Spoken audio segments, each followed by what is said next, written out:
grab rebounds and finish in the paint. And so he's not a stretch 4. And maybe Miles Turner works as a 5. But Turner could play the stretch 4 role on offense because Turner is a damn good shooter. I think he's shooting over 35% from deep. He's shooting 35%. I don't know. I wouldn't write him off, but I agree. They kind of have experimented with lineups where they stagnant, whatever you call it. They switch off with playing each of those guys. Yeah, they alternate. So it'll be interesting to see, but like you said, maybe that Paul George trade wasn't as bad as some initially thought. But that should conclude the end of the starters. So for me, I have starters Ben Simmons, Donovan Mitchell, Jayson Tatum, Kyle Kuzma, and Domantas Sabonis. And you have Jamal Murray, Dennis Smith Jr., Brandon Ingram, Larry Markkanen, and Joel Embiid. And that's a pretty dangerous starting 5. If you want to go through the matchups real quick, so it's Joel Embiid matched up with Sabonis. I think we'll probably give Embiid the nod. Obviously, it doesn't work out like this, but let's just go through matchups just because. I have Markkanen. I'm down. I have Markkanen and Kuzma matchup will be entertaining. Agreed. Perimeter big. Both guys can light it up. I don't think either of them could guard each other. Exactly. There would be a lot of scoring from that matchup. Probably the Jayson Tatum, Brandon Ingram matchup would be fun to watch as well. Maybe not a lot of defense there either. Yeah. But lanky guys that can fill it up. And then we have, I guess, so you'd be having Ben Simmons at your point, right? Yeah. Okay. Donovan Mitchell, Dennis Smith. No, it'd be Ben Simmons, Dennis Smith, and then Donovan Mitchell, Jamal Murray. Yeah, which would be fun to watch. Donovan Mitchell can really defend. I like Mitchell a lot. He's averaging close to 20 points and playing good defense. But those are good matchups. He's a Louisville guy too. They're historically good defenders. Yeah. Terry Rozier being one of them. The Jazz have won like 11 straight or something. I know they're 10-0 in their last 10. Yeah, they won 10 straight. They're on fire. They're one of the teams that I watch a lot of the Jazz, and they're fun to watch, especially if you like watching Donovan Mitchell. All right, you want to get into the second units now? Sure. We've done the starters. Okay. All right. So let's see. First up, I'm gonna have to give my boy Dario Saric some love. He's been playing really well. He's scoring about 15 points a game, getting 7 boards, and he's been kind of very solid for a Philadelphia team that needs players that are going to step in and play minutes. Obviously, with Simmons and Fultz and Embiid, they've had a lot of injuries. And Saric has kind of been that guy that kind of an underrated young asset for him. So I'm rolling with Saric. He's improved his 3-point shot dramatically. He's shooting 39% from deep this year, actually, up from 31%. So I like Saric, and I'm picking him here first. Yeah, he fits in really well with that core, I think, and he's kind of figured out his role. He started the season a little slow, but he's really come on as of late and been a crucial piece for that team as Philly's trying to make the playoffs out there. I think they're currently 8th in the East. So Dario Saric, good solid player to start off your bench unit. Yeah, it's going to be interesting to see what Philly does with all these young guys going forward. Because I know a lot of the contracts are coming up at the same time. This is, a couple years down the line, but it'll just be interesting to see who they pay and who they let walk. Definitely. Okay, let's see.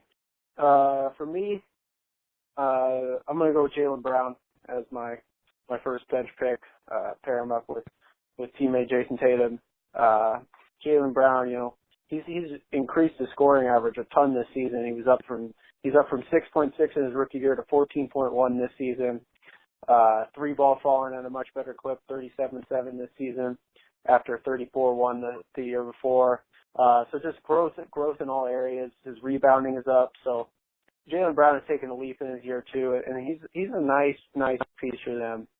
Really like Jaylen Brown, and I think he's going to be able to be a solid 3 and deep type player for the Celtics down the line. If not even better. I mean, I know I listened to Bill Simmons. He kind of is talking about how look at Jimmy Butler's first 2 years in the league, and then look at Jaylen Brown. I think Brown actually has better numbers. Obviously, the situations aren't the same, but Jaylen Brown is promising. I mean, he's strong, and I like the way he finishes around the rim. You've cornered the market on the J team, man. I did. I cornered the market on the J team. I had to get that on my squad. So, yeah, like you said, everything you said about Jaylen Brown, definitely agree with. And it's interesting about the Jimmy Butler. If the Boston Celtics, if he turns into Jimmy Butler, and they got Jayson Tatum already, not to mention that Kyrie Irving fella and Gordon Hayward when he comes back, good times in Boston. Yeah, they're dangerous. There's a lot of guys that are 25 and under. Not to mention they have like a top pick in this next draft here coming up, so it's going to be continuing. They're also first in line for the Anthony Davis sweepstakes. I know Ainge has kind of been open about trying to pursue Anthony Davis, and I can't blame him. So they might package. He's going to have to hold off the Warriors, I guess.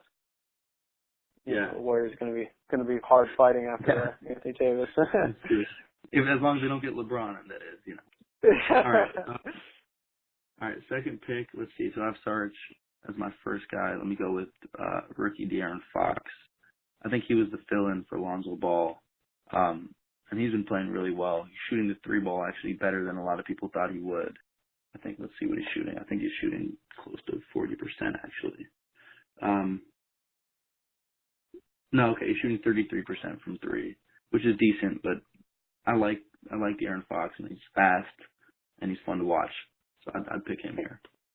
Yeah, and he's a super competitor. I definitely like De'Aaron Fox going forward. It'd be interesting to see where his jump shot goes and where Sacramento as a team goes. They haven't exactly had the greatest track record of developing players, but we'll see what happens with Fox, and he's definitely an exciting young prospect to watch.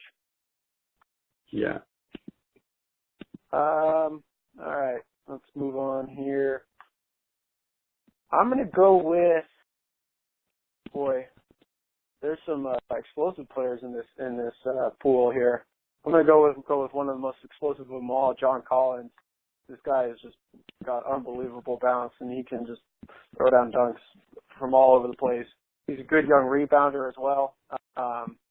He hasn't been playing a ton, only 22 minutes a game this season. But I think John Collins is a nice backup big. He's a nice piece for them. And Atlanta has a lot of questions to answer about their roster, but I highly doubt that John Collins will be going anywhere anytime soon. So it'll be exciting to watch him develop. I think he leads all rookies in player efficiency rating, which granted, I said before, it's not the end-all, be-all, but it's not the best stat ever, but it's a data point. No, but it shows you, he's playing well in limited minutes, and he's, per 36 is 17 and 11 with almost 2 blocks a game. So he's active, and he can play defense. I think coming out of college, that was kind of one of the questions, but I think he could be at least, not an elite rim protector, but he's no David Lee out there, he could play a little defense. Yeah, definitely. And so it'll be interesting to see how that all plays out. All right, we're winding down here. These rosters are starting to take shape. All right, I'm going to go with my boy Bojan Bogdanovic. I'm surprised that Bogdan. Bogdan. You're going Bogdan? Oh, Bogdan. Yeah. Bogdanovic. Yeah.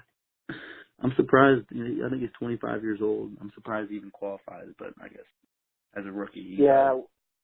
He came over. This is his rookie season. He came over from Europe. He was involved actually in a trade for Marquise Chris. He was part of that trade with the Kings and the Suns. But Bogdanovic is, he's an interesting player. He's got some upside as a scorer and as a shooter. So some have argued that he might be the best prospect on the Kings, but we both like De'Aaron Fox more than him. But Bogdanovic has had a solid rookie season. He is, even though he has 25. He's shooting 40% from deep, and he can facilitate too. So I like Bogdanovich. He's kind of a crafty, a typical crafty European guy. Yeah, he's in my